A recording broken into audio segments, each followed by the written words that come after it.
Welcome to the Life Is podcast, where creativity, culture, mindset, and intentional living come together through real conversation. I'm your host, Corey Brown. Each week, I sit down with entrepreneurs, artists, athletes, travelers, and visionaries who didn't stumble into a life they love, they built it. We go deep into how they think, how they reconstructed themselves, and what became possible on the other side. This is not just about what people have accomplished. It's about the internal work that made it sustainable. Because when you build from the inside out, life expands. Let's get into it. This week, I'm sitting down with someone who faced cancer as a young man, built a business that collapsed under $350,000 in total debt, paid back $50,000 out of his own pocket when he didn't have to, and then watched a single act of integrity become the catalyst that took him past $1 million in revenue. Rob Velazques is an e-commerce entrepreneur, a payment processing specialist, a certified hypnotherapist, and someone whose entire life has been a case study in what happens when you refuse to let the hardest chapters define the ceilings of what's possible. He didn't stumble into this. He built it out of adversity, out of discipline, out of an athlete's refusal to stay down. Here's what that reconstruction actually looked like. Well, good afternoon there, Rob. How we doing? I'm doing great, man. How are you? I'm doing well, man. It's good to see you. Good to have you on the show. For those who are listening, welcome to Life Is podcast, hosted by myself. Today I have Rob Velazques, a phenomenal individual, and super excited to get into the podcast today because I just think your story, your resilience, the things you've been through and the bounce back, and ultimately the success that you've achieved has been inspiring to say the least. And I'm really excited for the listeners to kind of hearing your story, how you really architectured your own life, right? How you designed this, how you've kind of built this whole life that you're living now, and also giving back and sharing and investing in other people. So to kind of get started, man, to kind of set the floor, before we get into anything, we're going to have a great conversation today. Before we get into anything, just tell people who are listening who you are, Rob, where you're from, and what are you building right now, and kind of what brought you up to this point now. Yeah, man. So, for those of you who don't know me, my name's Rob Velazques. I'm 30 years old. Finally, I broke the barrier. I'm out of the 20s now, right? I'm Yes, starting to get sir. old over here. But I'm an entrepreneur, and I have multiple businesses that I own and operate. The one that is my longest running business, which I've been in for a long time. I'm in the payment processing space. I've Mm-hmm. had that company for, going on a little over 8 years now, and that has been, the enabler, right? I didn't get into payment processing because I was passionate about it. It just happened to be the opportunity that was in front of me at the time. But it was the enabler, right? And that business has now put me in a position where I'm able to work on what I like to call my passion project, right? And so my passion project is a company called Apex Mastery that I'm building with one of my best friends. He's basically my brother. His name's Matt Grivel, and he's the co-founder of the company with me. And so we're building a company called Apex Mastery, which ultimately is a company that offers digital products, resources, one-on-one mentorship for individuals that are looking to elevate their lives, right? Specifically, the framework that we teach people there is subconscious reprogramming, right? And I'm sure we'll get into that a little bit deeper on this podcast. But we offer that in a handful of delivery methods, whether it be digital products, group coaching, one-on-one coaching, soon here to be unrolling events and seminars and things like that. So that's what we're working on, man. Okay, man, awesome. Well, I appreciate the warm landing, giving the viewers kind of who you are, where you're from, what you're doing, to kind of get going and kind of giving some context as we go forward. So speaking of that, as we do, I want to go back to the beginning, right? We're gonna get to Apex Mastery, which you spoke of, but I want to go back to the beginning because I think that's really important. Kind of lays the foundation um, of what you're doing now, right? So if you can kind of talk about um, really before the business, before e-commerce, before any of that, who was Rob Velazques? Like I said, where you grew up from, and how has that environment shaped you now? Yeah. So born and raised in Michigan, just outside of Detroit, a city called Dearborn, Michigan. I come from a family where it's just me and an older sister. But growing up, I was a athlete. I was the class clown. I tell people all the time I was not a student athlete. I was an athlete student. You know, Right, right. I just kind of showed up to class because that's what I had to do. But I grew up playing football, baseball, basketball, hockey, and that was like my first love. That was my first passion. Um, there wasn't a moment throughout the day where I didn't have a stick in my hand, bouncing a ball, even if it was like me having to go outside and play catch with myself against the garage door, which I'm sure my mom really enjoyed. I was doing it. And, I played those sports all the way up until about seventh grade. And then in seventh grade, that's when my first, what I like to call a reality check had struck. And so at the age of 12 years old, I Yes. was diagnosed with a rare bone cancer, which is called osteosarcoma. And so where that, cancer was located was in my right leg. And, I had gone through obviously chemo surgery. I went through limb salvage surgery to remove the tumor, but still save, my leg and not have to amputate it. And so, after going through that, I couldn't play sports, at least the ones that I Mhm. used to anymore, right? And it's not that I couldn't, they didn't suggest it, right? I had a very sensitive leg here. And if anything had gone wrong, with the prosthetics that I have inside of my leg, if I got hit the wrong way or turned the wrong way, it could turn up into losing my leg, right? So, um, throughout high school, that was when things got interesting for me in high school. Um, I stayed the class clown, obviously. That didn't change, but um, you wouldn't know it in high school. But the truth is that in high school, I was a little lost, right?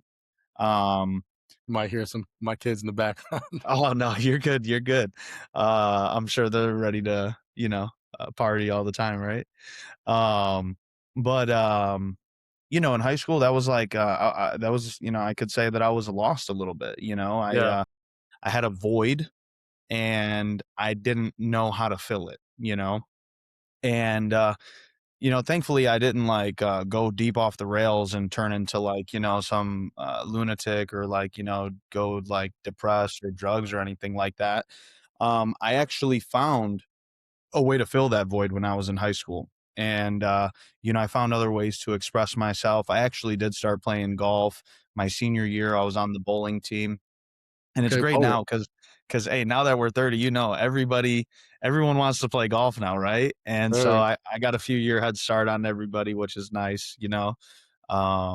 But so I went through high school doing that. And again, nothing changed. Mhm. I was still the class clown. I really didn't apply myself in high school academically, right? I barely graduated, if I remember correct. And, I didn't go to college, you know? So immediately I entered into the workspace and, um, I remember my first job that I had was, I was a server and I was a bartender. And I started off actually as like a busboy. Yeah, But I yeah. really loved the service industry. I always say everyone should have to be in the service industry at least once in their lives. Because at the end of the day, it's performance based, right? If I give you good service, I get a good tip. If I give you Mhm. great service, I should get a great tip, but that's not always the case. And so, where I transitioned into was sales. And what I can tell you about sales is that every time you make the sale, you do get the commission. And I fell in love with that concept, right? And so, man, I worked for a lot of different companies, selling a lot of different products, always kind of chasing the bigger opportunity, the higher ticket item, wherever my earning potential, could be better. I kind of followed that, right? And that was the story um, you know, primarily through my 20s, right? From my late Mhm. teens, because I graduated at the age of 17 because I have a late birthday. And I would say that was the story all the way up until about 25 years old. I dabbled into entrepreneurship, For throughout sure. those years. Never really made any money. It was just a lot of, failing forward. all the money that I made was in sales and working for other companies and things like that. But again, that was always the story. I was chasing the dollar. I never, you know, had an industry or a job in mind where I was like, that's what I want to do. That's what I'm passionate about. Hmm. I know that everybody believes that you have to do in life like what you love, right? That's kind Yeah, of the story, exactly. like do Do what what you you can love. control. Yep. Um, I tell people that there's a time and a place for that, but in the beginning, you need to do what's required, right? And you do what's required until you can afford to do what Yeah. you love. Yeah. And Right. that's how you make sure that you stay out of the sinking quicksand, in Yes, my sir. opinion, you know? Well, I appreciate the long answer, man, because that really kind of gives a good vision of what was kind of taking place. And I want to kind of take it back further before we even go forward, because you kind of touch on a lot of parts that we're going to dive into. But as a listener, right, you talked about cancer, right, at a Mhm, young age. mhm. And I feel like experiences like that, I mean, they don't leave a person unchanged, right? It definitely affects you at some capacity, right? Of course. If you can, for the listeners, can you kind of walk through, what was kind of happening, not just medically, but emotionally and mentally? And you, like I said, you kind of touched on a little bit. But what was it like facing something like that serious before like you even started living right in your later 20s and now 30s? Yeah. Um, you know, I love telling this story. And the reason I love telling the story is because whether you are someone that, has ever dealt with a life-threatening illness or not, Mm-hmm. you're going to feel what I'm about to say and you're going to be able to relate to it.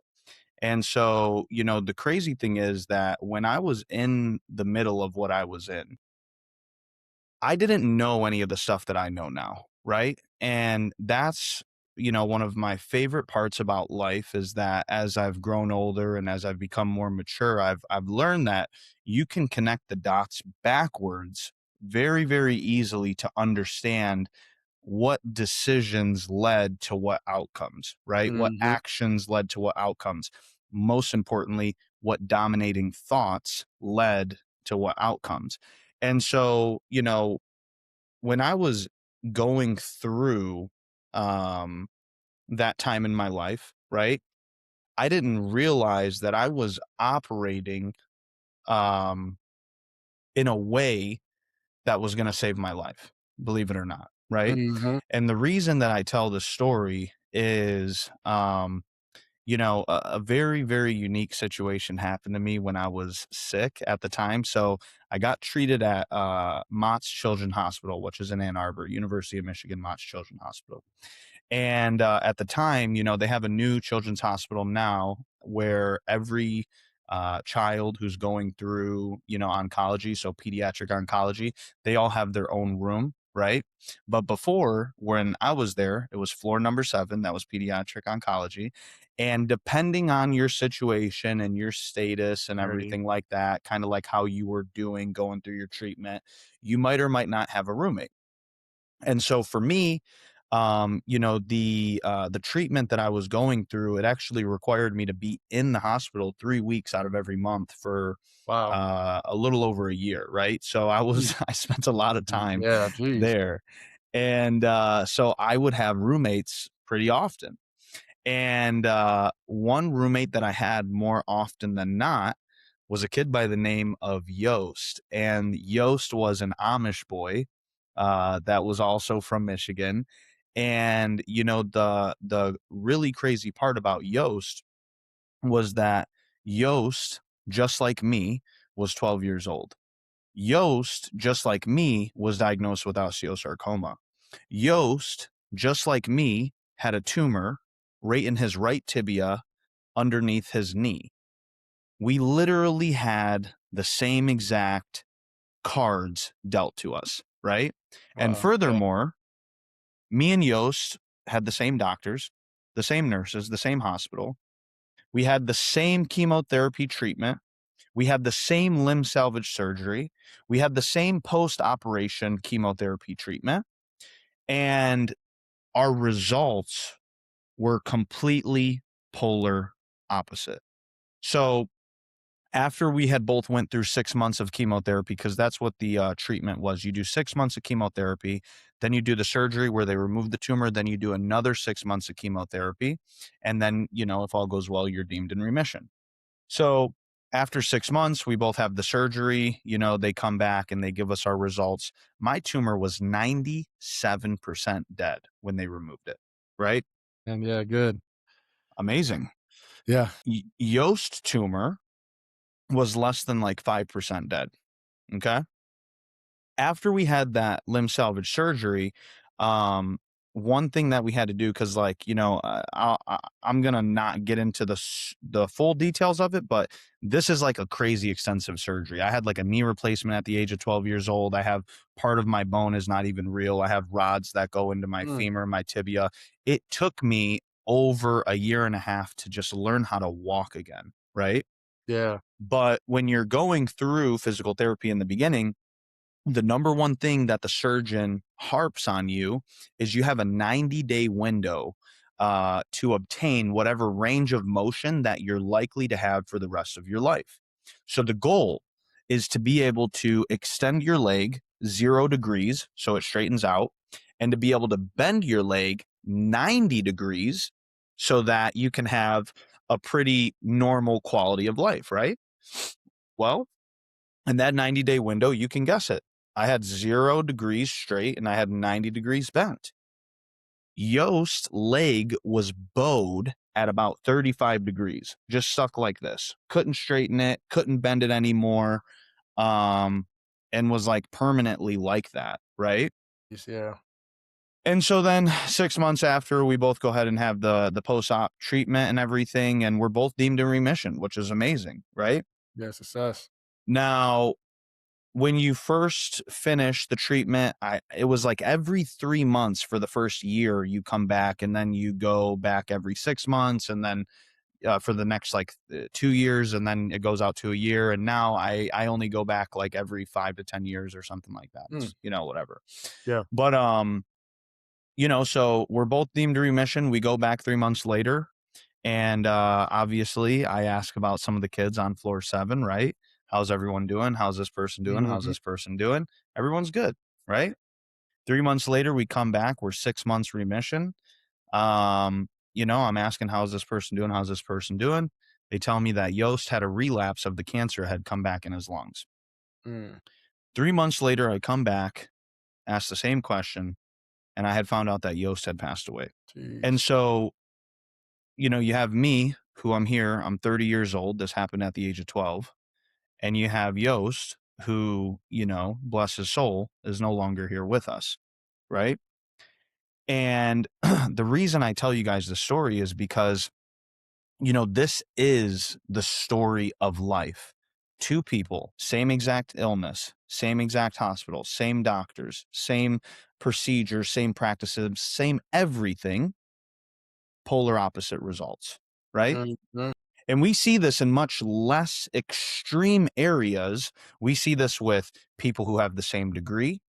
We see this with people who graduated from the same school. We see this with people who are both employees of the same company. One works their way to the top. One is told, "Hey, we decided we're going to go a different direction," right? Yep. And so, you know, when people ask me, when I look back and I connect the dots to, where was I at mentally when I was going through what I was going through? I can swear on everything inside of me that, number one, there was not a fiber in my being that did not believe that I was going to Come out of it. come out of it. Right. Yeah. And I spent, even on my worst day in the hospital, I spent all of my time thinking about being out of the hospital, hanging out with my friends, playing sports, doing all the things that I once did, right? My primary focus, the vision that I had of myself, was the individual who had gotten on the other side of the bridge, right? And what's interesting about it is, before I had gotten sick, I really didn't know anything about cancer. I didn't know how many people Yeah. get diagnosed. I didn't know how many people pass away. I didn't really know. Like, I mean, you know, like when you hear cancer, you're like, oh, that's pretty bad, right? Right. But I got to almost form my own opinion of it. Yost, on the other hand, had lost his mother a couple years previous to what? Cancer. Yeah. So when you tell a kid who just lost his mother a couple years previously to cancer that he has it, Yeah. where do you think his dominating thoughts were? And I'm not saying that it was, but if I had to make a educated assumption, I would say that primarily where Yost's mind was, man, this is the same thing that took my mother's life and I'm next. And that's tough to accept. That's tough to say, but that's just kind of the reality of the situation. So, I was very blessed and I was very fortunate that, again, you alluded to it. I had that athletic, you know, Hmm. mindset in my body. I had a unbelievable support system between my friends and my family. And, at the time I went to a private Catholic school and, the not only my school, but all of the other Catholic schools and Oh everybody yeah. were throwing fundraisers and things like that. I mean, I had people in other countries, where my family is from. My dad's from Puerto Rico, my mom's from Malta. We had churches in other countries praying for. I mean, it was like a damn Huge. army of Yeah. people, Yeah. that were in my corner. And you know, I can just genuinely sit here and say I'm very grateful to say this and very, it gives me goosebumps when I say this, but there wasn't a moment where I didn't think that I was gonna be on the other side of that. Yeah. That's crazy, crazy story, but man, such a moving story for those who are listening because you're right, man. There's two of the same people, same situations, and polar opposite results depending on thinking and environment and situations. But good thing is, right, you're here, you're healthy, right, you're Yeah, moving, yeah, and that's important. And yeah. you, my next question is, you kind of led me to it because you talked about sports. And we haven't really dove into it, but what role did maybe athletics kind of play in forming who you were, especially to what you just said, dealing with a health challenge like that? Was there maybe a certain mindset that kind of helped you resilience kind of get through this? Absolutely, absolutely. For me, sports wasn't just something that I did. Sports was like my life, right? And Yeah. I don't mean to sound conceited when I say this, but I was a good athlete. Like I was just, I was the captain of every team that I played on. I was the key player in every single, team that I was a part of. And that was passion and that was dedication. And, you knew it. Like, yeah, I was, if Was anyone that here knows, you remember like, Rasheed Wallace, like I was yeah. I was that emotional player. You knew that I didn't like the call, if I didn't, right? And so I was just super competitive, I wanted to win. I wanted the ball in my hand. I wanted to be in control of the game. And it didn't matter what sport I was playing. If it was hockey, I wanted the puck. If it was baseball, I wanted the ball. If it was basketball, I wanted the rock. If it was football, give Give me me that the help. pigskin. You know what I Yeah, mean? yeah. Like I just I felt that if, I was in control, I knew what to do with it, right?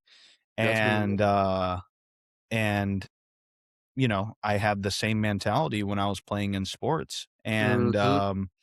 I'm sorry, when I was dealing with, with being in the hospital, like I knew that like, hey, listen, if this is up to me,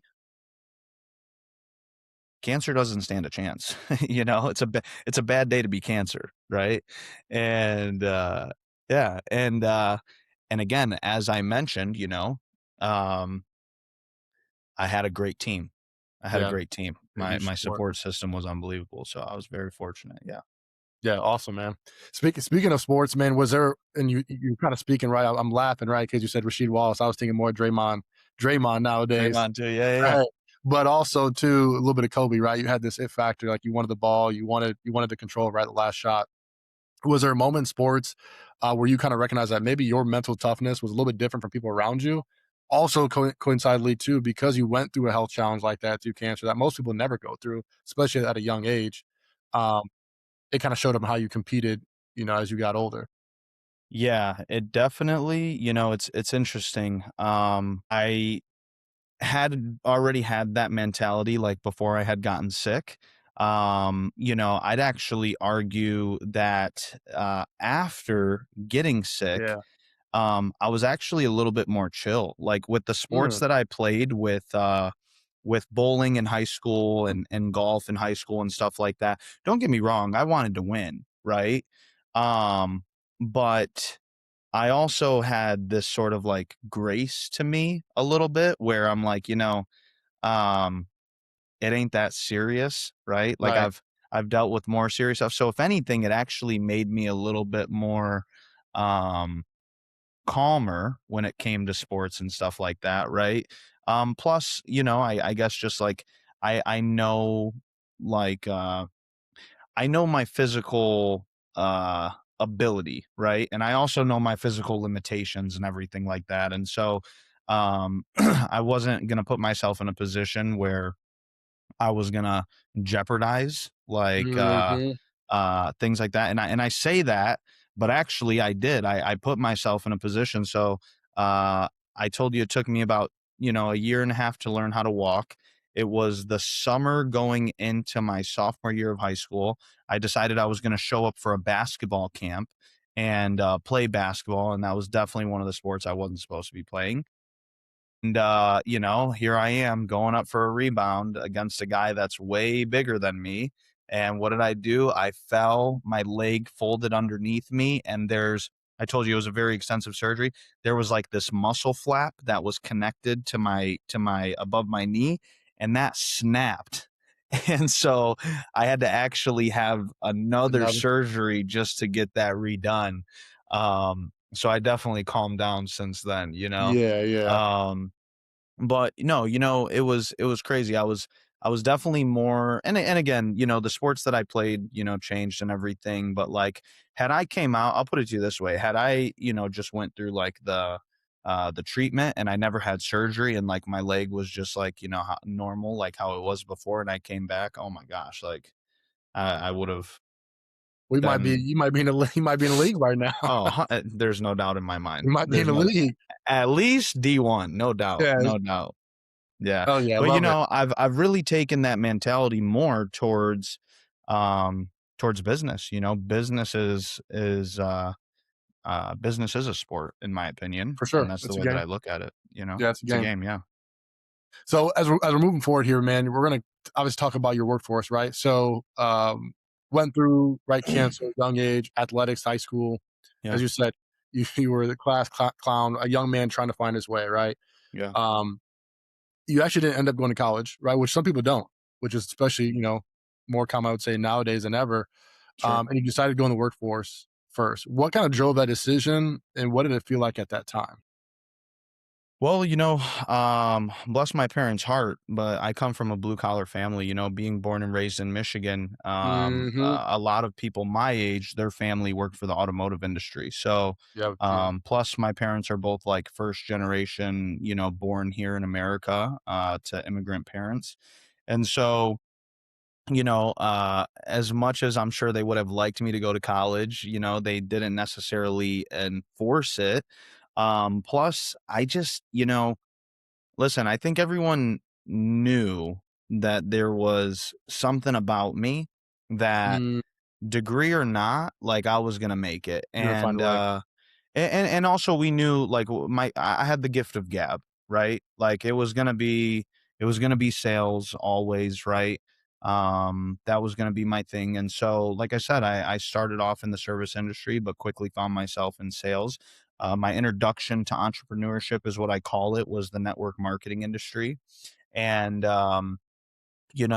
I gave that a good college try, and that never made me any money ever, but it was like the best thing that ever happened to me because that's what introduced me to the world of personal development.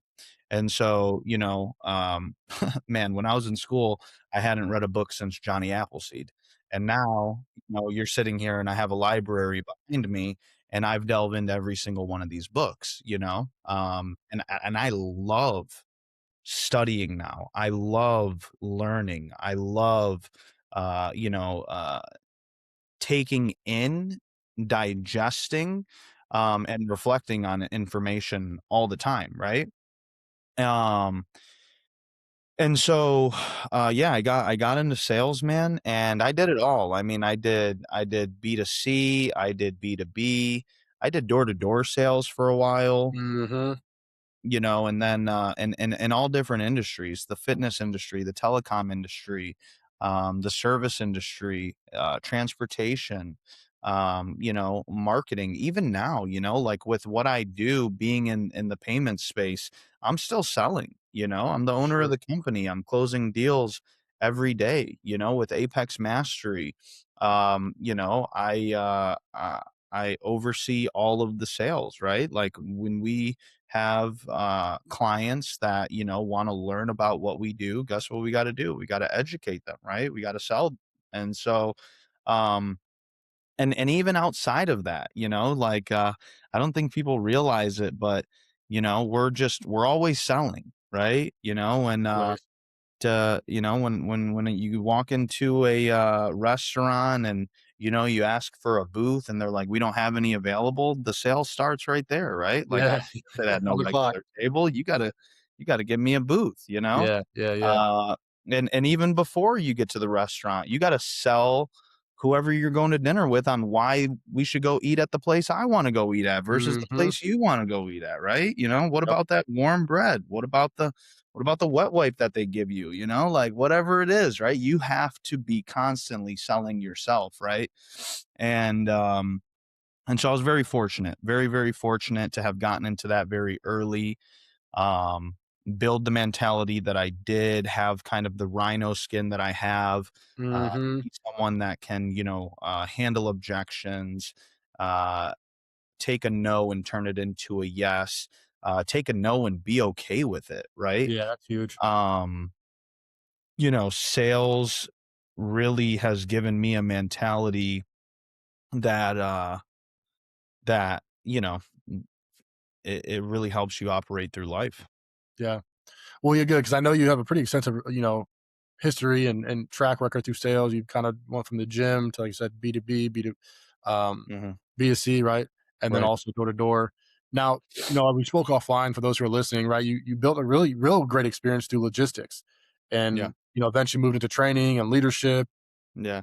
And I want to touch on that because within those systems, operations, the pressure, the managing, the people teaching, um, what did those systems teach you about business, like how it actually functions versus how people think they function?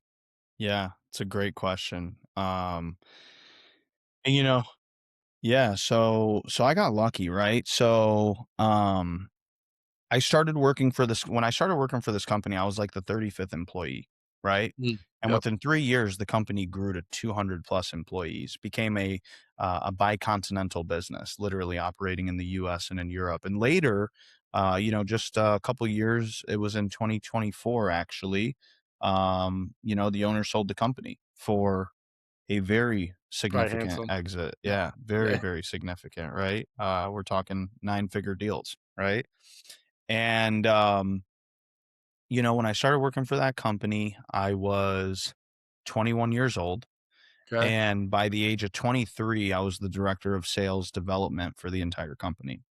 And Wow. so what was interesting is I went into that business and guys, I had no idea what logistics and supply chain even meant.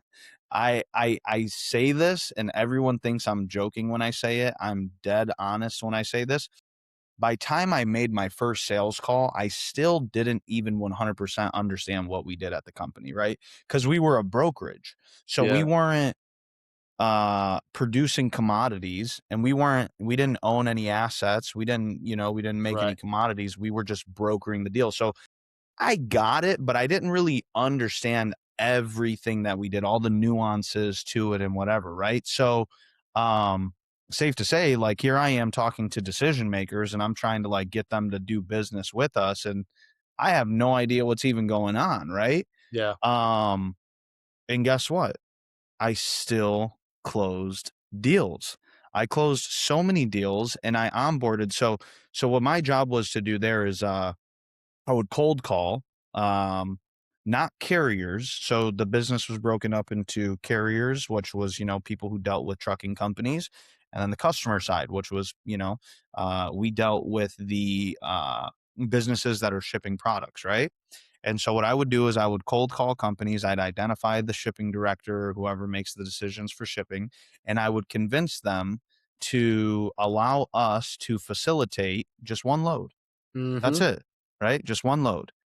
And if we did a good job, then It's back. Yeah. give us 2, give us Right. 3, give us 500, right?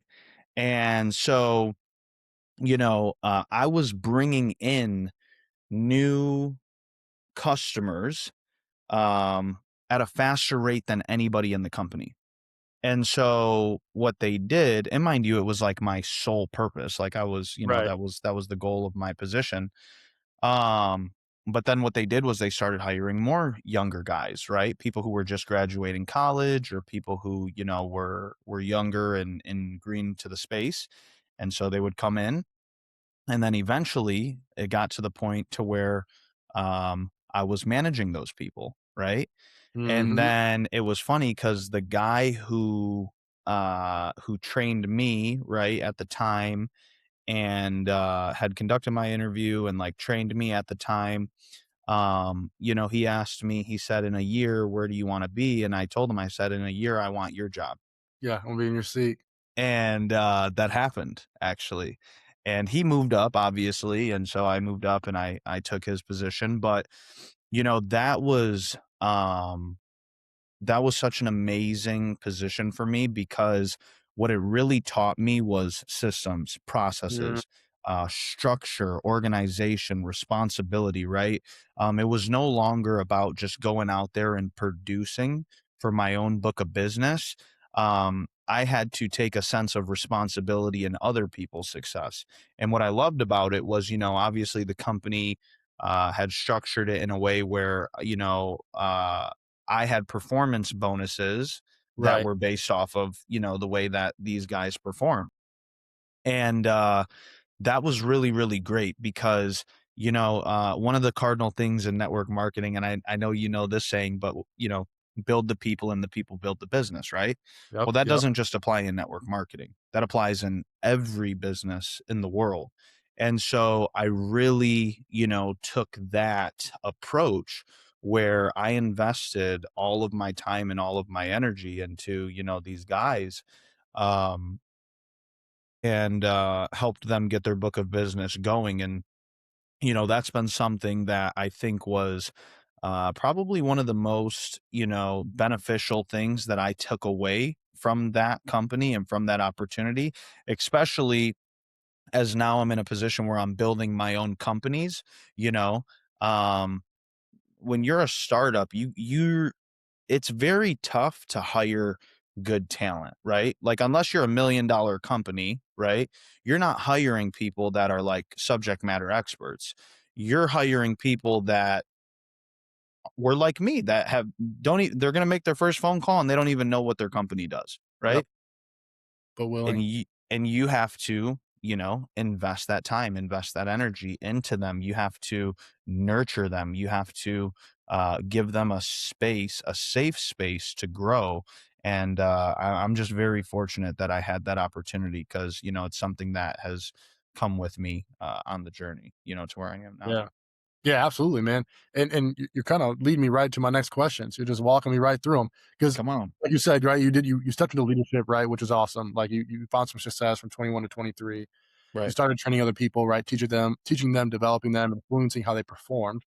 hmm What changed in how you understood yourself? One, and number two, what did leading others show you about what you were actually capable of? Man, so what changed in me was man, this is a great question, right? Yeah, yeah. So what changed in me, and this is like an honest reflection, like I'm thinking back to it right now and I'm thinking like when everything changed, right? So um when I was just responsible for myself, right? Mhm. I did good. I didn't do great. I took the same exact approach that I used to take in school. I did just enough to just get by, right? I was like, C's get degrees, baby. That's all we need here, right? Yeah, And I had that same approach. Like when I was in sales, I was good at sales, right? I wasn't trying to make $1 million. I was just trying to have my bills paid. I was just trying to have some weekend warrior money. I was just trying to have some, yeah, have a go, good time. yeah, take girl on a date, just have some fun, like whatever, right? Like it wasn't anything serious, right? Um, but what happens is, and because when we're responsible for ourselves, and this is what I always tell people is like, you know, the easiest person to let down is yourself. You let yourself Mhm. down all the time. Every day Yep. you make commitments that you break. Every day you make agreements that you don't stick to. And eventually you become numb to it. For me,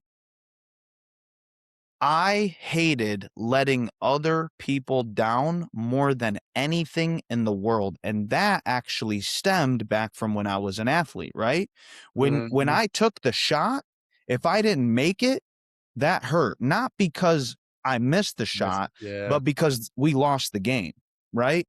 If I didn't score a touchdown, I wasn't mad that I didn't score a touchdown. I was mad that we lost the game, right? I let my team down, right? And so being in that leadership role, it puts you in a position where when you're not your best, what you're actually doing is you are letting the team down. And that was something that weighed very, very heavy on me all throughout my life. So being in that leadership role actually turned me into a better individual. It made me wake up earlier. It made me get to like I was the first person in the office every day. I was the last person to leave very frequently. If something needed to be done on the weekends, I was in there. You know what I mean? Um, again, I'd let myself down all the time, but I would not fall short, for my people or the people who were in my department or training, right? For two reasons. I didn't want them to, fail, right? I wanted them to succeed. And also, man, like I don't want someone to be able to, go and talk and say, man, Rob sucks, like he's not good at what he does, right? I always wanted people to believe I was the best because I knew I was capable of it. So being put in that leadership role, and in short, to bring it full circle, it just really, really elevated me to be the best version of myself for Mhm. myself in the end, but ultimately for other people, right? Yeah. And so again, just very grateful for that opportunity.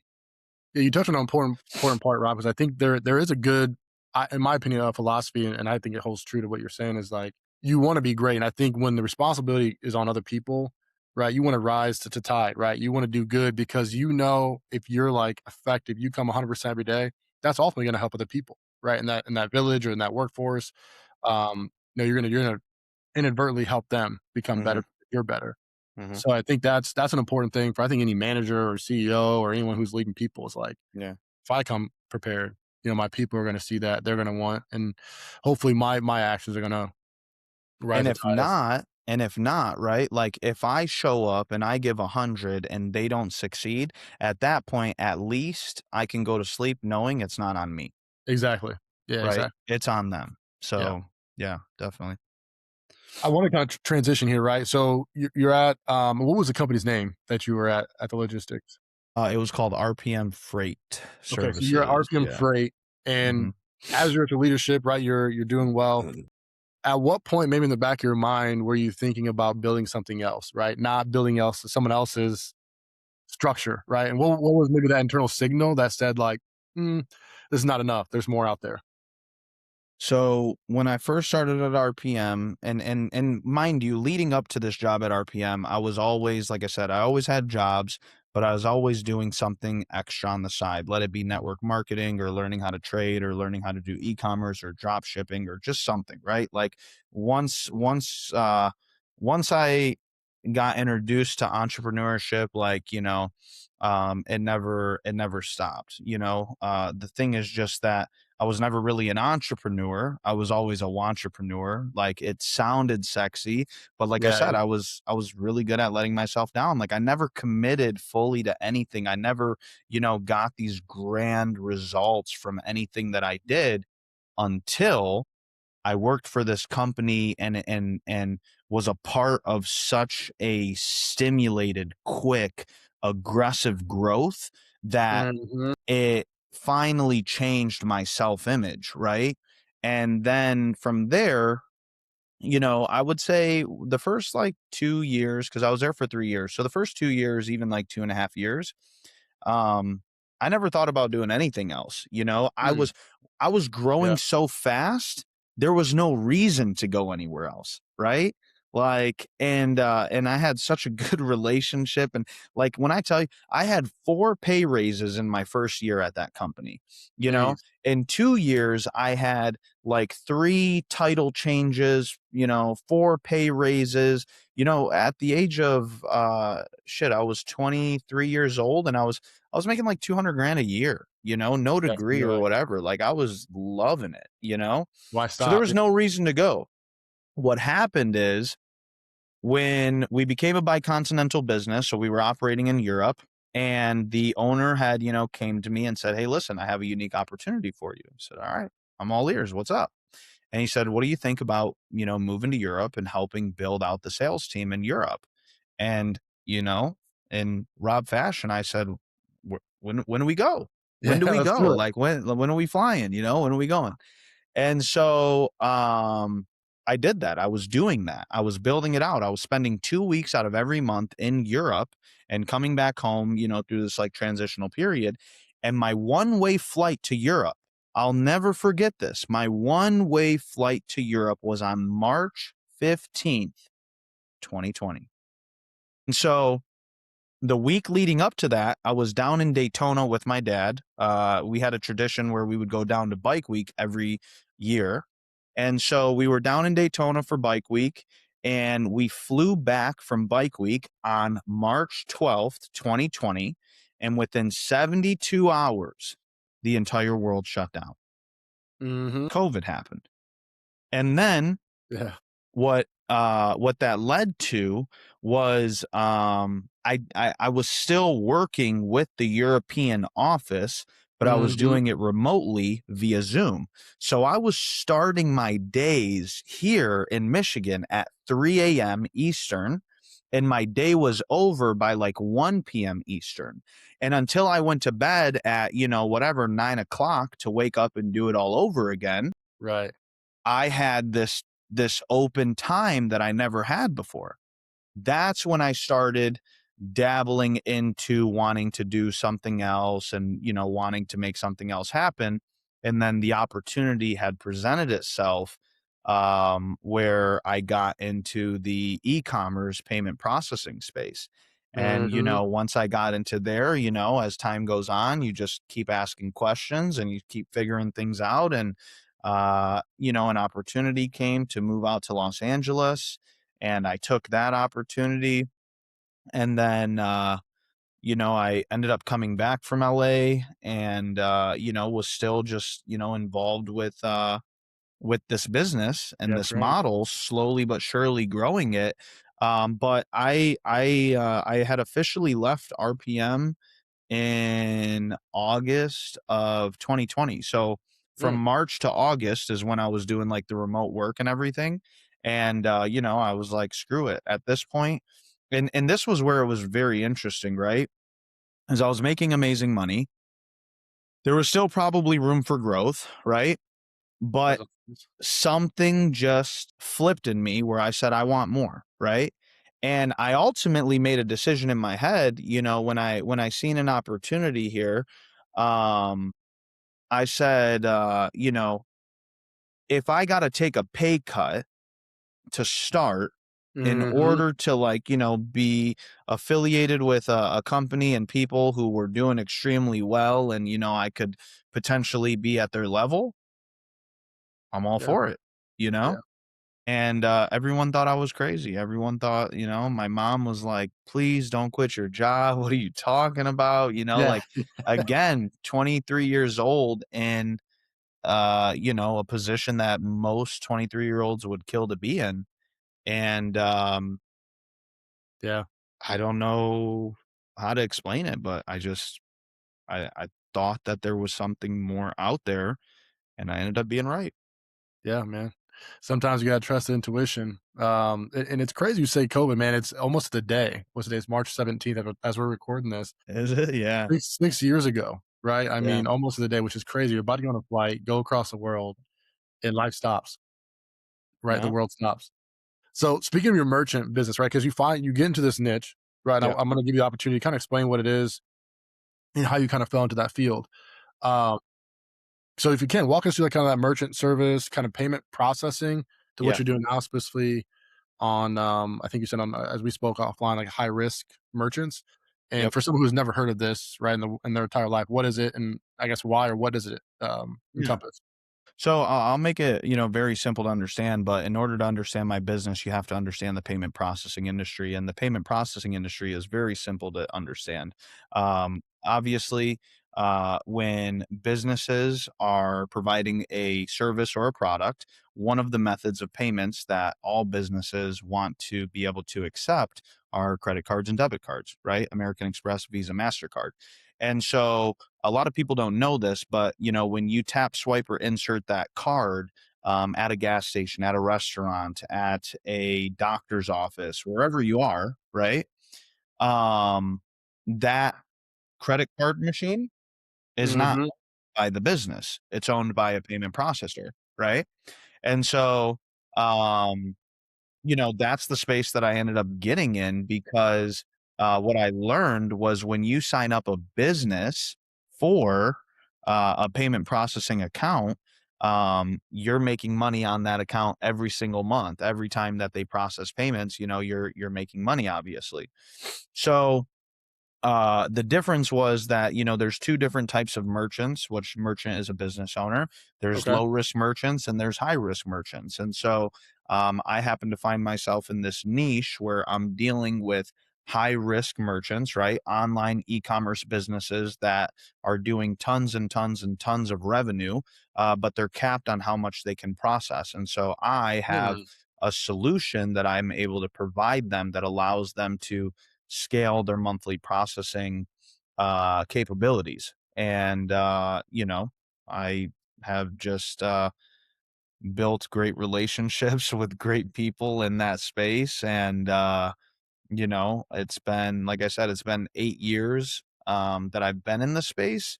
And the business has really accelerated, I would say, over the last like 3 years. Um, so yeah, that's Good. the space that Okay. I'm in. Yeah, and that's good because I know when we spoke, I had to like wrap my mind around it to understand it. I mean, it is in simple in concept. It's pretty simple, but Sure. for someone like myself or those listening, like this is brand new, right? This is Right. nothing that they've kind of tapped into. So you kind of spoke of um kind of your specific model and kind of opening merchant accounts under creditworthy local partners, enabling clients to run branded e-commerce funnels, processing thousands depending on their threshold a month. Um, I guess maybe where I want to go is, and we'll give you kind of the moment to explain, but where did that design maybe come from or that model? If you can share kind of where that kind of came from or how that Yeah, came about. well, the beauty is I didn't come up with it, right? Yeah. It wasn't by my design. It was just something that I discovered, from being in the industry. So essentially, what my business does is we number one find, like I said, these businesses that are running into payment processing problems, right? So Yes. let it be that their monthly capacity is capped, let it be that they can't get approved for a merchant account for whatever reason, right? And so what I do is I find individuals that are here based locally in the US, and they obviously have to meet the requirements. But in the event that they go ahead and meet the requirements, what they're able to do is they're able to kind of lease, sublease, rent out, those merchant accounts to my clients. And so my clients pay, these people a passive monthly residual income to be able to use those merchant accounts to process their payments, right? And so it's a very, very niche industry. But again, I've just I found a home there, and I've built really, really good relationships. I have great clients on the e-commerce side. I have great referral partners on the reseller side. And Mm-hmm. so for anyone who is listening to this and you are interested in a passive type of income, and you might meet the requirements of being able to get approved for a merchant account, definitely reach out, and we'll see if we could get you a little paycheck month to month. Yeah, we like the sound of that, right? Yes, sir. Paycheck. So you've been deliberate about staying in your lane too, right? We talked offline, like, you Yeah. kind of learned your lesson, right? And sticking Yeah. to high risk payment processing rather than diversifying and getting to unrelated sectors. What do you know? What do you know about focus? I guess we reframe the question. What do you know about focus that other people learn too late, right? Because entrepreneurs, as you said earlier, we spoke offline. Entrepreneurs get excited. We get to a certain level, and you want to get into other right fields or dabble in other things, and you can end up getting in there and kind of being the one holding the bag, or just make a mistake and wish you never got into it. Yeah. So maybe you can touch on that.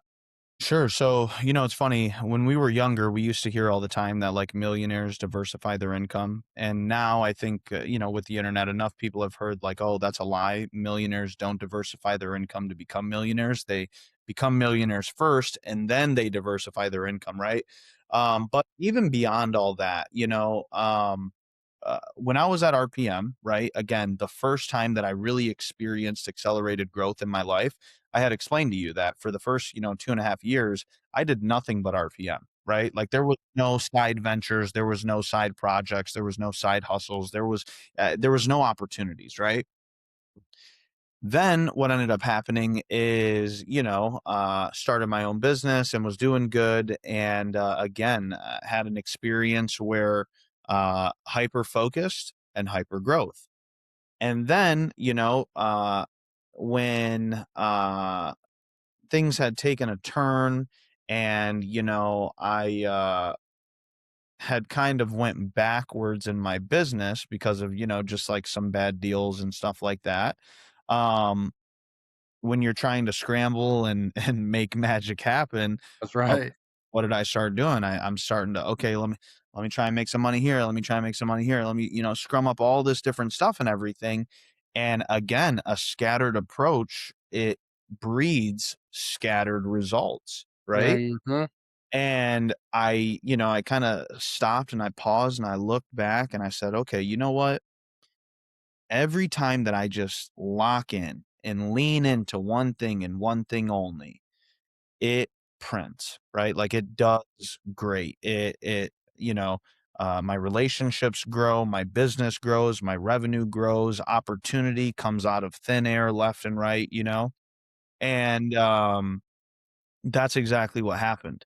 And so, you know, I can definitely tell you now that, and there's an art to it, right? There's definitely an art to it where eventually there does come a time where like diversifying makes sense, right?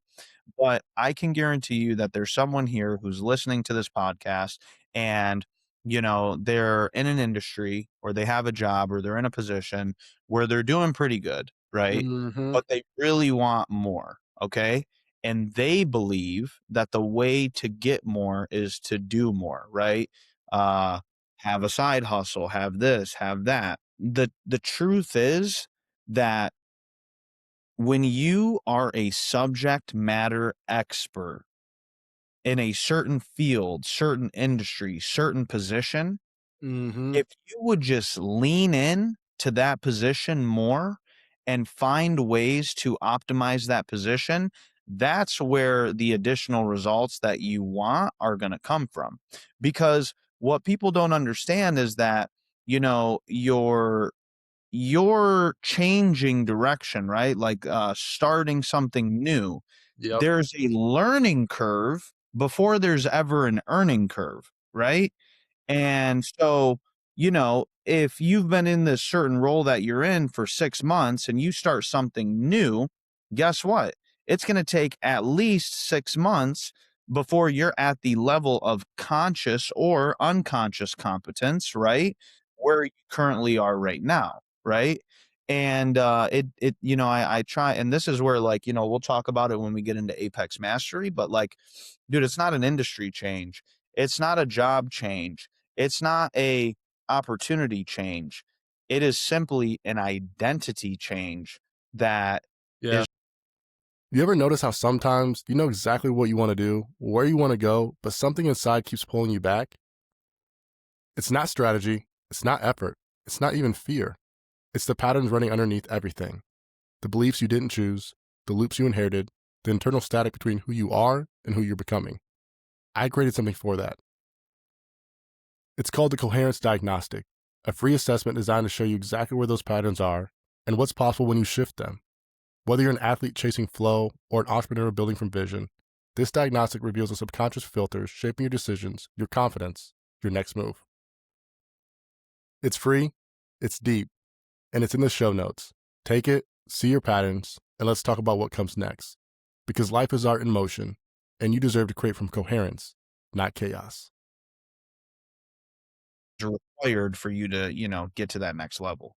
Yeah, you're not lying, man. I say we're going to talk about, which I'm excited to get there in a second. But yeah, you're absolutely right. It's definitely a whole holistic identity shift. I mean, it's Yeah. that's really what it is. Yep. I want to kind of go back a little bit and touch on really kind of the hard.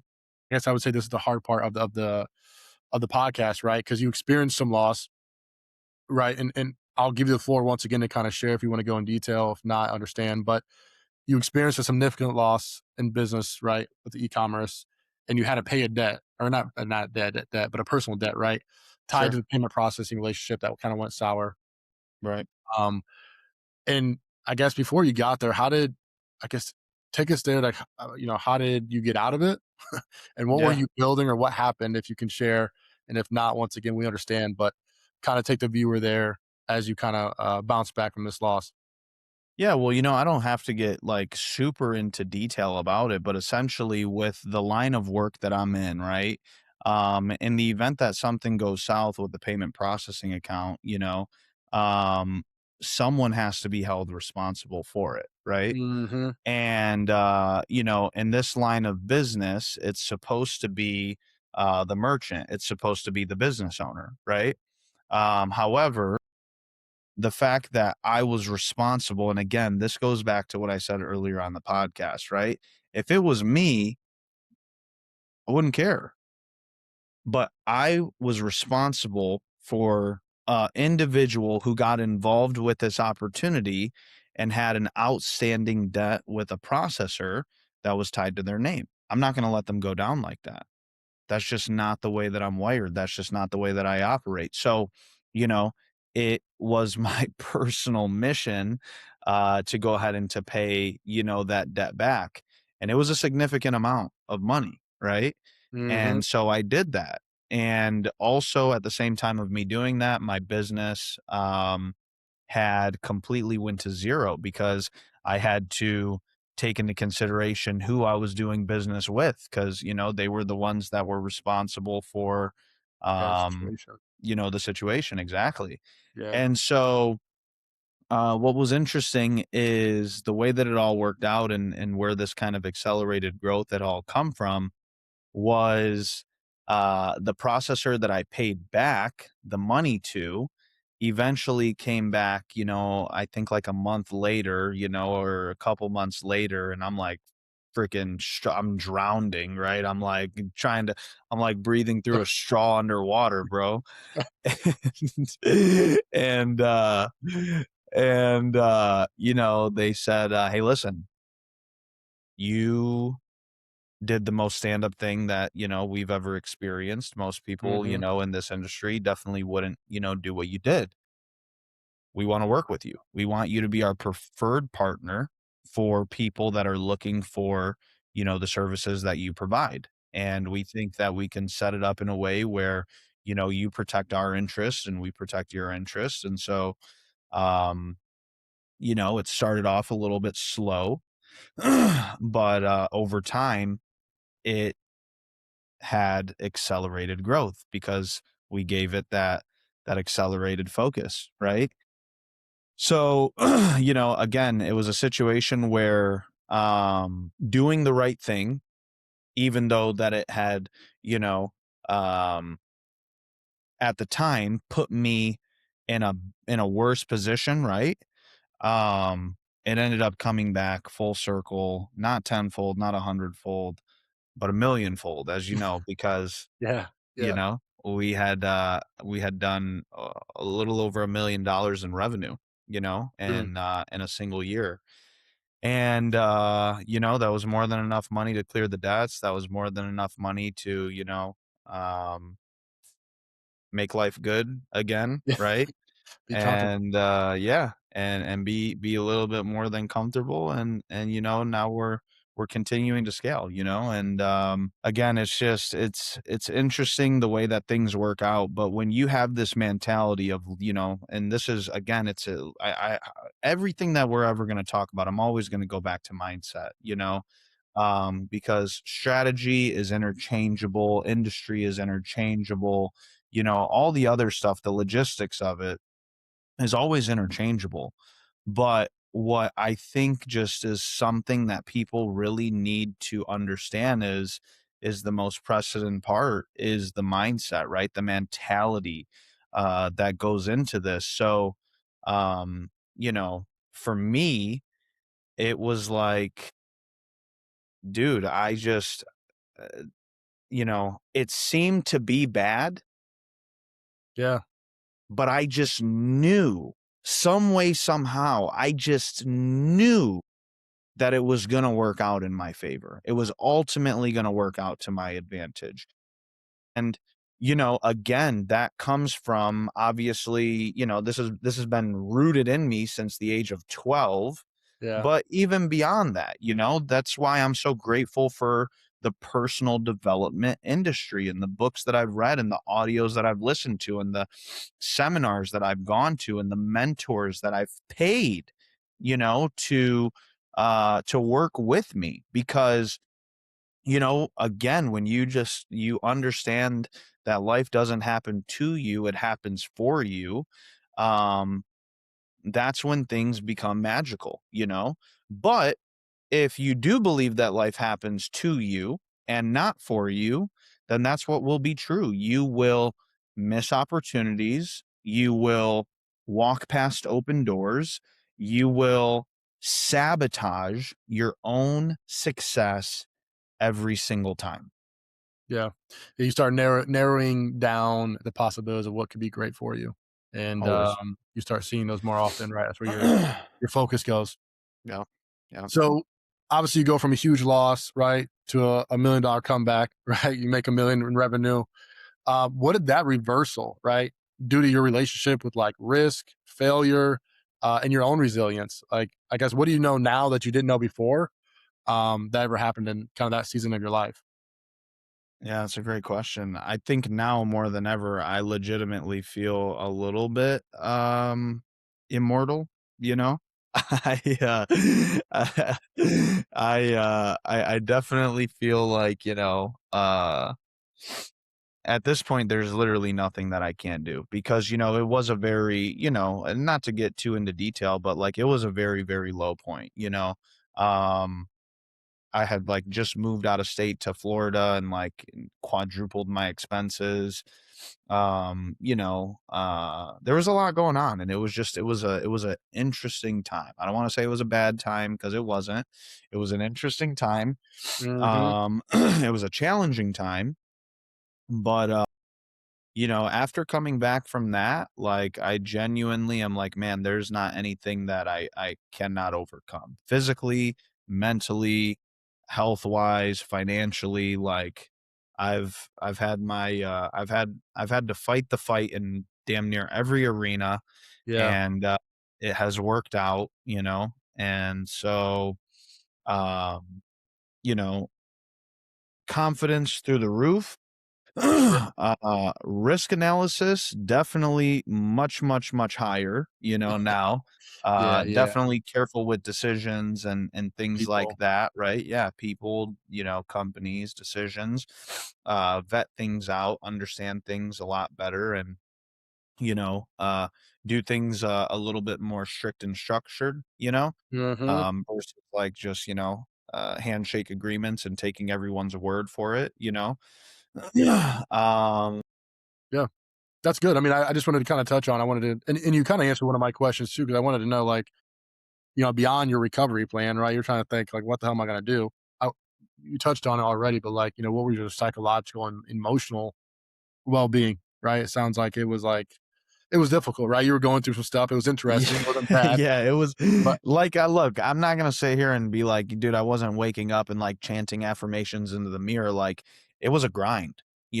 It was definitely a grind, high stress, you know, um, stress, worry, anxiety, all the above. But um, you know, in the midst of all of it, there was just these moments in time, right? And that's and I want to talk about that real quick because you know that's really all it requires is it requires a moment, right? Life changes in a moment, right? People think that life changes over this like, extended period of time.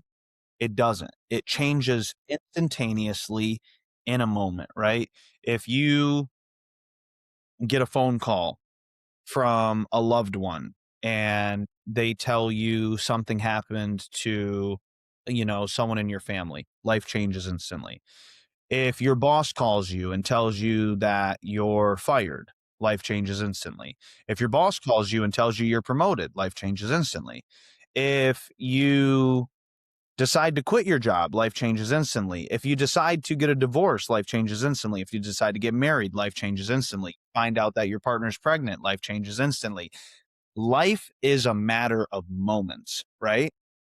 And when you understand that, regardless of what you're going through, if you could just stop and take a moment to Mhm. change your focus and realign the direction of where it is that you want to go versus where you are, I believe that the world forms to that moment.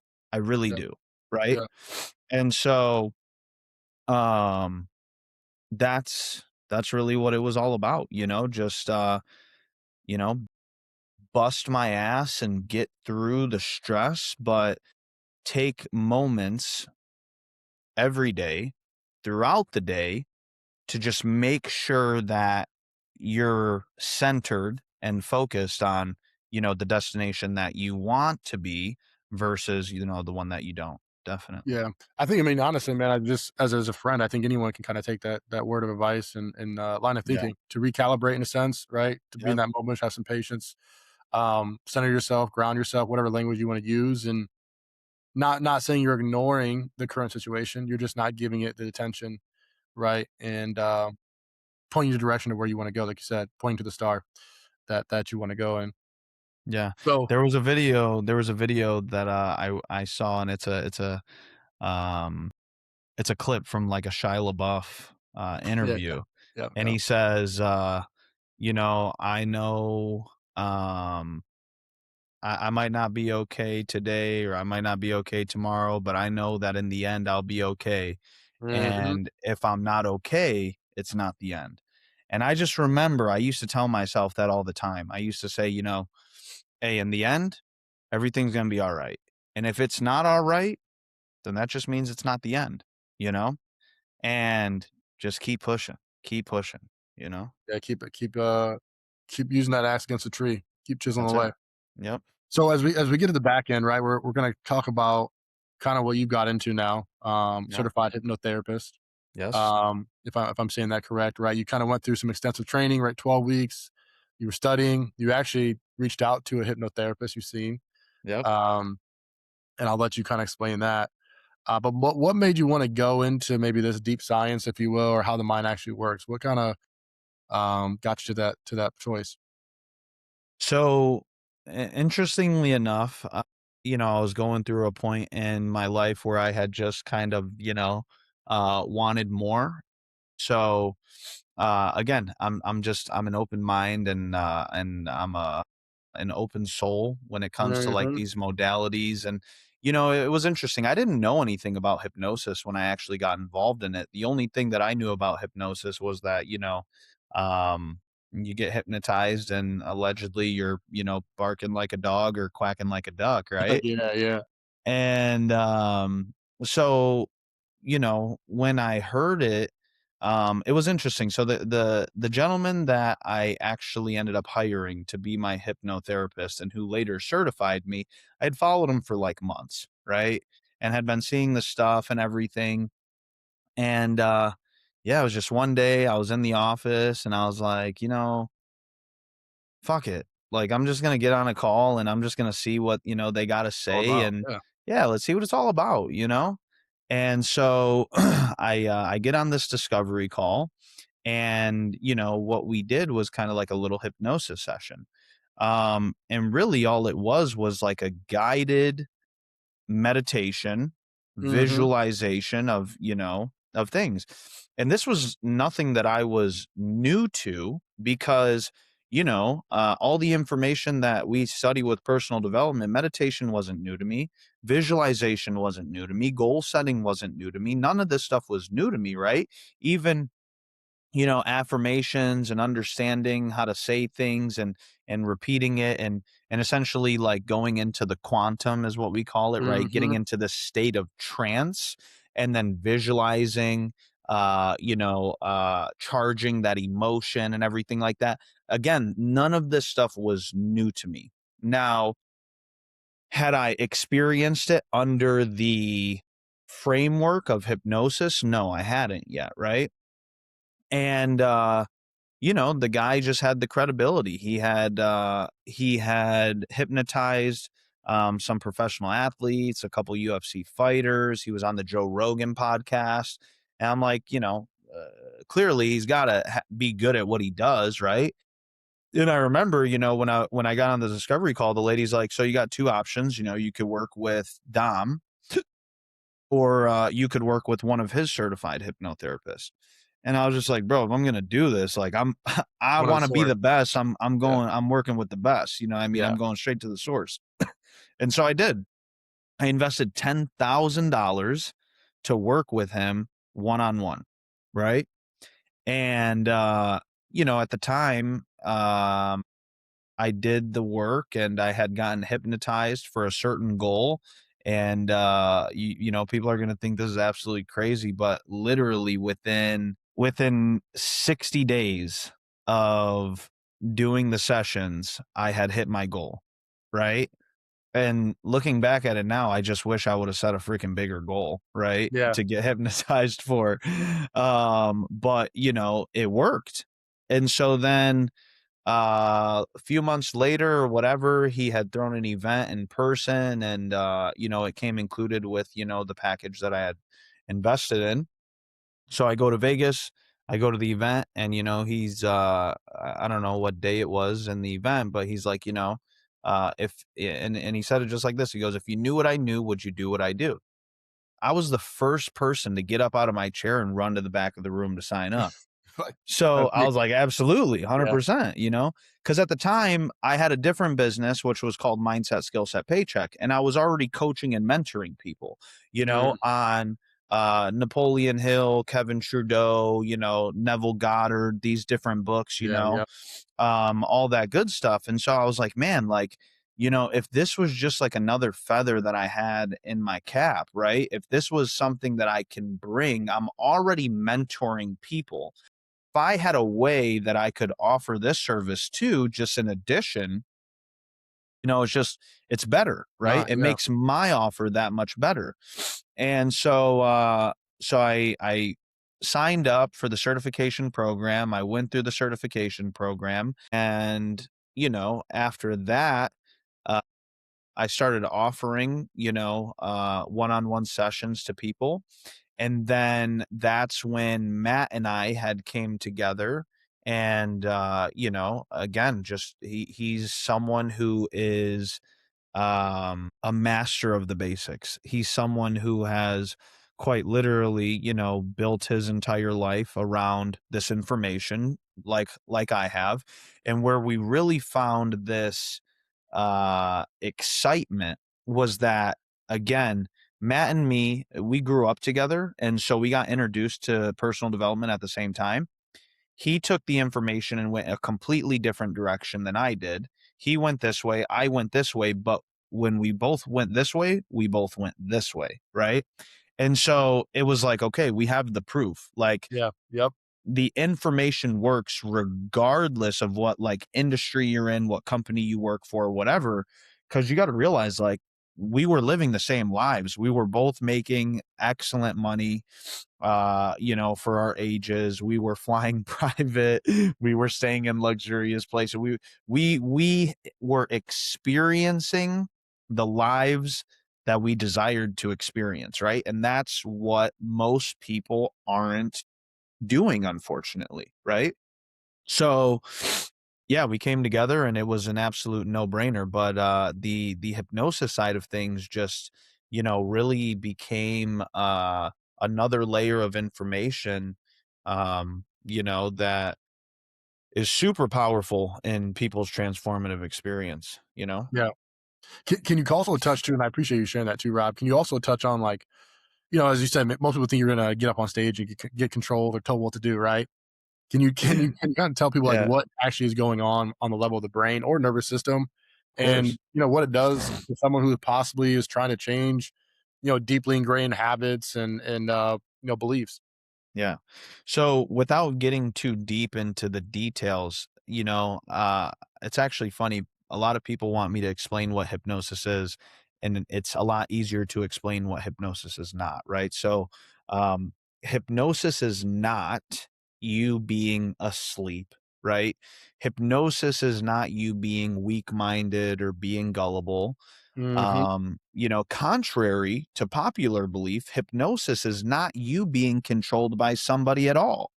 What hypnosis actually is it's an awake state. Okay. So you are awake, even though we say sleep and all this stuff, right? It's an awake state. It's a conscious state. It's a state of relaxation. Okay. And what you're doing is you're actually going into what's called the theta state. Okay. And so it's a trance, right? Where you're in this theta state. And what happens when you're in that theta state is your conscious mind, your logical mind, the thinking brain is relaxed and kind of steps to the side, which allows your subconscious mind, the part of the mind that is responsible for the results in your life, to come to the surface, and we're able to work with that subconscious mind. So again, hypnosis is not a loss of self-control. Hypnosis is actually the ultimate display of self-control, right? Yeah. And your hypnotherapist is not there controlling you like a puppet. They're just there facilitating the framework that you are the one doing, right? Mm. So because you got to understand, if you don't if you don't know what to say or the questions or whatnot, right? Because again, it's a relaxed state, right? So let's say I gave you a list of questions to ask your subconscious mind. Well, you don't know the questions, so what do you got to do, right? You got to read the question, and then you got to relax, and then you got to ask yourself the question, and then you got to come back and read again, right? So you're going in and out of trance, right? When you have a facilitator, a hypnotherapist, you are able to fully relax and fully just submit to the process, right? And allow yourself to get into that trance. And the deeper that you get into trance, the more that you relax, the more connected you are with the subconscious mind, your higher self, and your intuition. And that's the trinity of change is what I call it, right? Because when you are talking to your higher self, your subconscious mind, and your intuition, right? That's where all the answers are. That's where it's not only is it where the answers are, it's where the trauma is that needs to be released. It's where the negative emotions are that need to be released. It's where the um uh uh uh limiting beliefs are that need to be Sure. released. It's also where you get the answers of what it is that you need to do to move forward, right? So it's where Yeah. your Yeah. dreams and your desires are. It's where your true goals are. It's where you need to imprint that new self-image of yourself. So, that's it in a nutshell, right? Yeah. Now, in, No, in that terms makes of sense. the details and how the sessions work and what we do, you got to come see me to find out. Yeah. You got to come. Yeah. You got to knock on my door a little bit. Yeah. No, and I appreciate the explanation because that does make sense. It kind of gives hopefully the listeners, a painted picture, right, of how this operates, what it is and what it's not. Right. And I feel like there is a lot of misunderstanding with hypnosis and that You realm. wanna know what's interesting and, again, maybe it's just I'm in the space now, right? So, like, I'm seeing it, but, um, man, I think people are more open to stuff like this more than ever. Like, Mhm. you gotta realize we live in a world now where people are looking for holistic alternatives. People are looking for, just, like, these different modalities, they're just more accepted now, um than they might have been with like our parents' generation or our Yeah. grandparents' generation. People are open to this stuff, Yeah. man. They're like, I want to F around and find out, you Yeah, know? yeah, exactly. Let's try something So different. yeah. Quick pause. If anything Rob just shared about rebuilding from the inside out is landing for you, he also works one on one with people through hypnotherapy to get into the subconscious patterns that are keeping you stuck. This is the work beneath the work. Find his Instagram in the show notes, send him a DM, and mention code LifeIsPod10 to connect. I want to dive a little bit into your perspective on coaching in today's market, right? So you kind of talked about Apex Mastery and you and Matt went different ways, connected. Now you guys co-found this company, Apex Mastery. We're doing some coaching and facilitating. You obviously got hypnosis certification into your repertoire. When you're looking at coaches nowadays in the market, like what do you believe about authenticity that's in coaching specifically that's missing in the market and that you're trying to provide? Well, I think the number one thing that we have to understand, and again, because I know Yeah. we got introduced to a lot of the same stuff at a young age many years ago, over 12 years ago now, actually, Yeah, it's if crazy. you do the numbers. But um, the number one rule that Matt and I have is who do you listen to, right? Mhm. Who do you listen to? Most people are listening to the wrong person. And what I mean by that is like, mom and dad aside, teachers aside, the media aside, and everything. I'm talking about who you're picking as your mentor, right? The challenge in finding the right mentor and people who you should be listening to is that there's a lot of people out there that are teaching people, right, how to do something. They have these offers, right? Mhm. And those people have never actually made any money doing what it is that they're teaching other people to do. The way Right. that they're making their money is by teaching people how to do, said thing, right? And so, where Matt and I feel so confident and like we're in the right place at the right time is number one, people need this shit, man. For Like sure. the world Yeah. is in a very interesting place. People are hurting, people are financially struggling. People's Mhm. health is not where it should be. People's mental is not where it should be. You know, um, I tell people at this point, dude, it's not the news and the media is whatever, man. It's these devices, right? Yeah. It's Facebook, it's Instagram, it's TikTok, it's these social networks where being mindless consumer is easier than it's ever been. And by consumer, I'm not just talking Yeah. about purchasing products, I'm talking about consuming information and consuming content, right? And so, again, where Matt and I are so excited and why we're so confident in what we're offering right now is most people right now are buying courses on how to do something, right? So they're investing into how to trade. They're investing in how to drop ship. They're investing in how to create an automated AI, uh, you know, uh, Agent or zero employee company, right? They want to use Grok and they want to use Claude bot and they're, I mean, dude, it's unbelievable the amount of Mac minis that have been sold in the past couple months here, right? Because everyone's like, let me go ahead and, create a virtual assistant that literally runs my whole life for me or whatever, right? yeah, yeah, yeah. Um, and so here's the part about it, right? And this is what we explain to people. You can buy whatever course you want. You can read whatever book you want. You can go to whatever class you want. You can get involved in whatever it is that you want, right? Mm-hmm. Nothing changes if the self-image doesn't change. And so that's what we're seeing is people are, they're investing into these courses, these mentors, these workshops or whatever it is.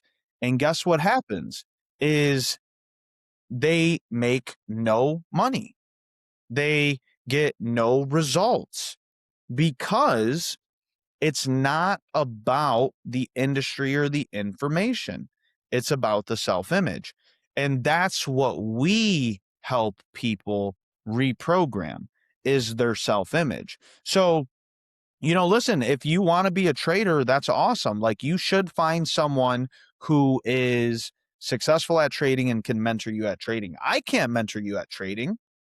However, if you have the best mentor in the world when it comes to trading and you don't see yourself as a successful trader, it's never going to work.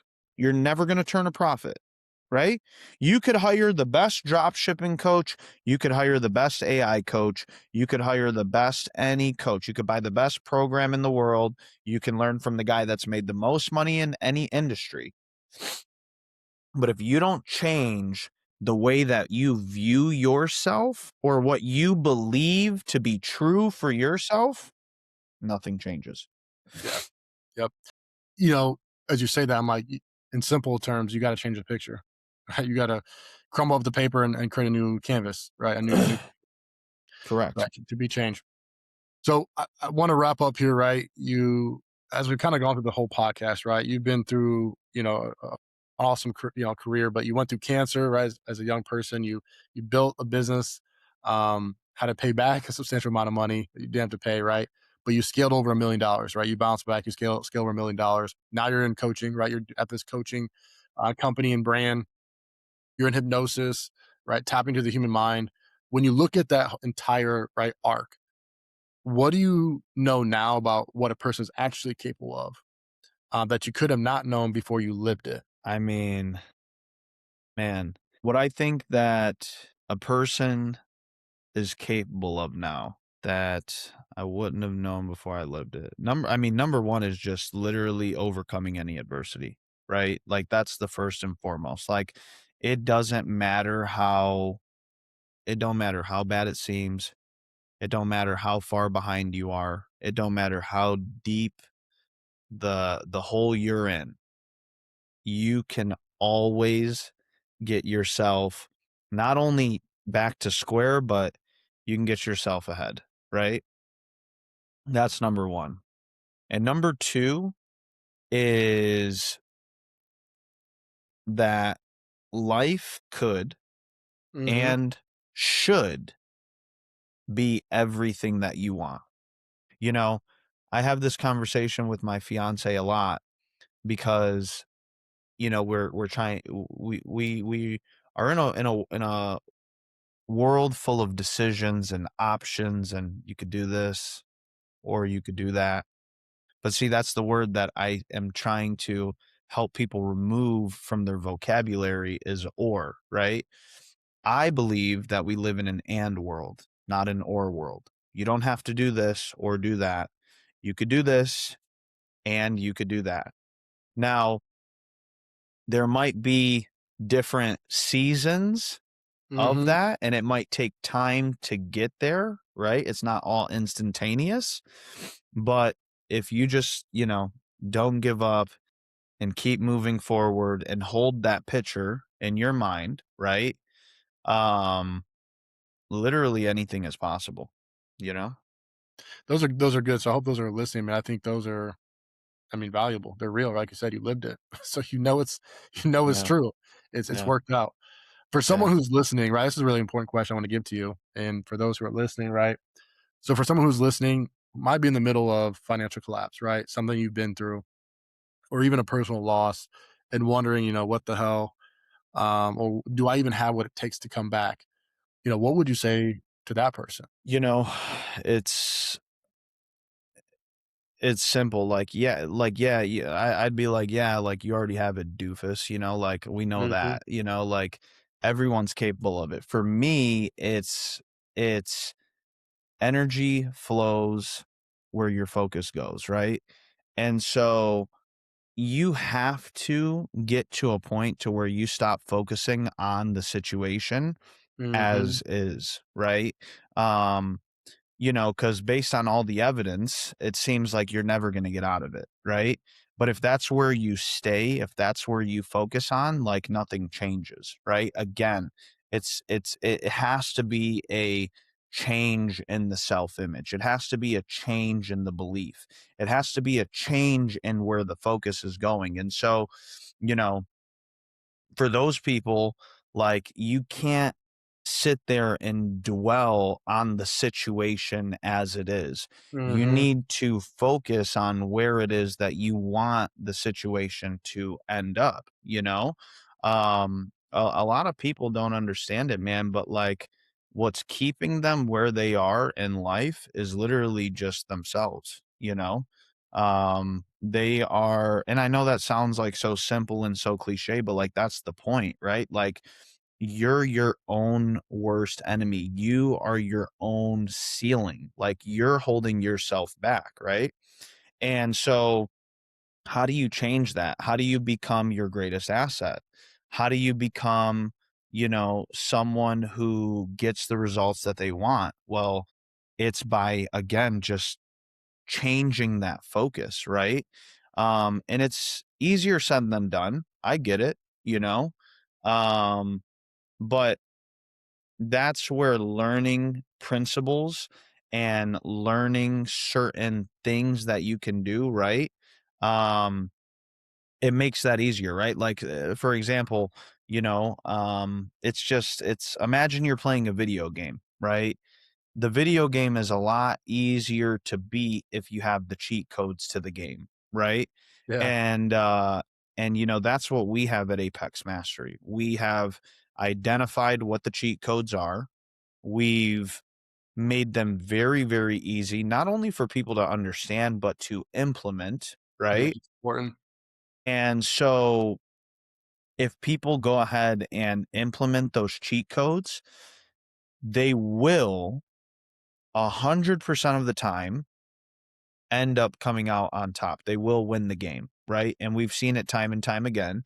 And I could literally go down the list of people that are, Apex Mastery members and Inner Circle Mhm. members, and I can tell you this person uses the cheat codes, this person doesn't. This person uses them, this person uses them, this person doesn't.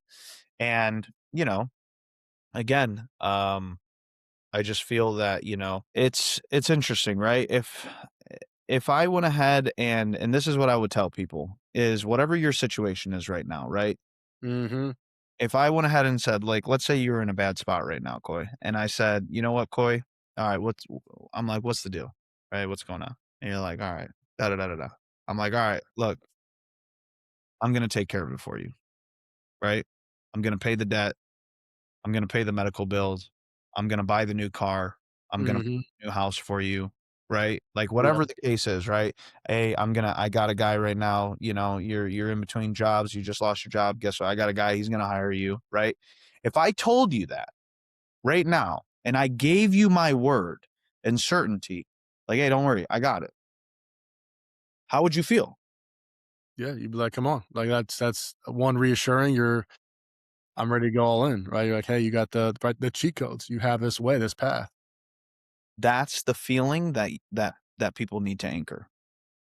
As if someone else was looking at them and was like, "That's all you need? I got you. Right. That's it? That's That's nothing. that's the this is what we're, worried about right now? Bro, don't worry about it. Imma take care of it. I got you. Here's a check, right? Here's a blank check. Here you go. It's not gonna bounce. Whatever you need, write it," right?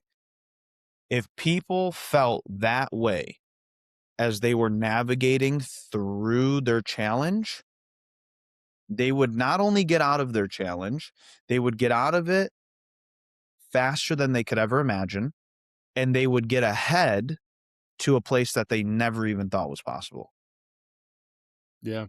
That's a whole shift. That's a whole, um, repositioning, right? Repositioning of your disposition, your belief, your thinking. And there's a word in, psychology, it's like the RAS, but in essence to what you were saying. Reticular activating system. Yeah, exactly. Yeah, that's why I Yep. was blanking on, I appreciate it. So, yeah, where your energy goes, right, everything flows to in that direction. Oh, yeah, man, you were spot on, and I appreciate the words, for myself and then for those who are listening, who will see this and hear this on the podcast. Last 2 questions for you too as we exit here. One, where can people find you, right? Follow your work and really get into your world. Yeah, so I'm on Facebook at Rob Velazques. Instagram is at Rob.Velazques, or Rob_Velazques. I think it's Rob.Velazques. Um, also, definitely follow our Apex Mastery page, Apex Mastery Official on all platforms as well too, including YouTube. If you guys are looking for phenomenal free content and information, check out the YouTube page. But definitely Instagram is like my main platform. That's where I'm most active on. I interact with followers. I interact with, messages all the time. Send me a DM or whatever.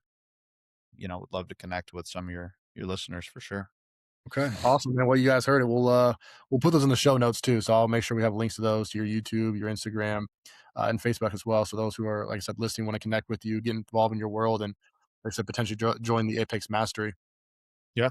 My last question here, right, for all my guests, if you maybe listen to the podcast, is it's called The Life Is, right? And I always ask people, right, if I say life is and I leave a blank, right, for you to fill in, what word or maybe phrase would you fill in on the back end of, life is? Well, if I'm giving advice, I'm saying life is what you make it. If I'm Mhm. answering the question, I'm saying life is bliss, That that's true. you know? Life is bliss. And that's Since what's you true for me, right? And that's yeah, why I say like that's what I'm saying. If I'm answering it for the listeners, life is what you make it. You get to put whatever word you want there. But for me, life is bliss, right? And because I believe that to be true, like, that's what it is for me.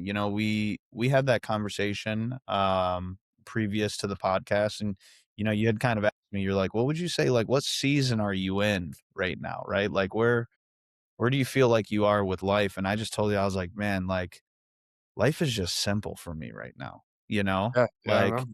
I'm not overcomplicating it, like, I feel like I just entered in my prime, like, I just and by that, like, man, I'm just so, uh, content and, I don't want you guys to confuse the word content with comfortable.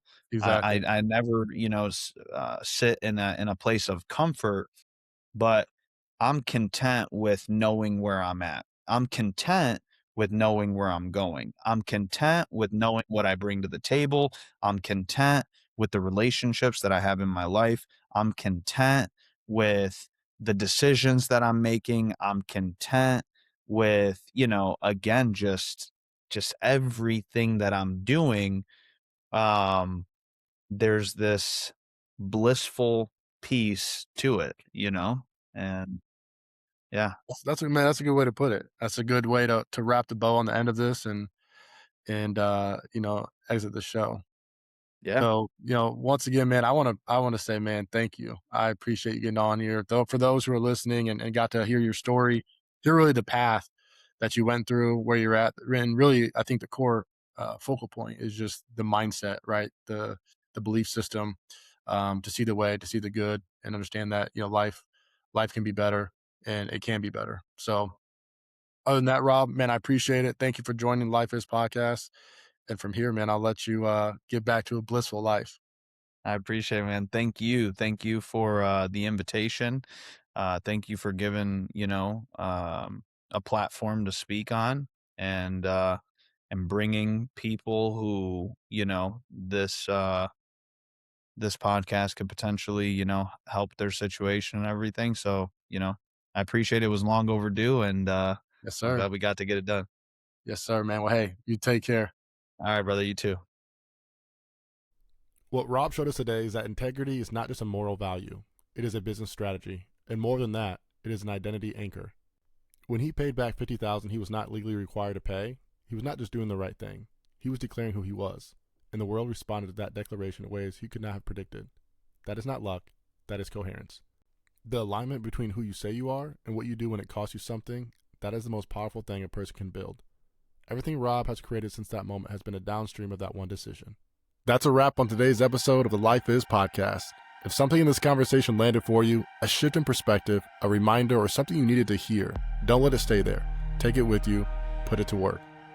If you're ready to go deeper, I have tools built specifically for this journey, a self-discovery blueprint and a diagnostic designed to show you exactly where your foundation needs attention. Links are in the show notes. And if this episode added value, share it with someone who's building, leave a review, help us grow this community of intentional people doing real work. Remember, fulfillment isn't found, it's built. Life is art in motion, and you are the artist. Until next time, keep building.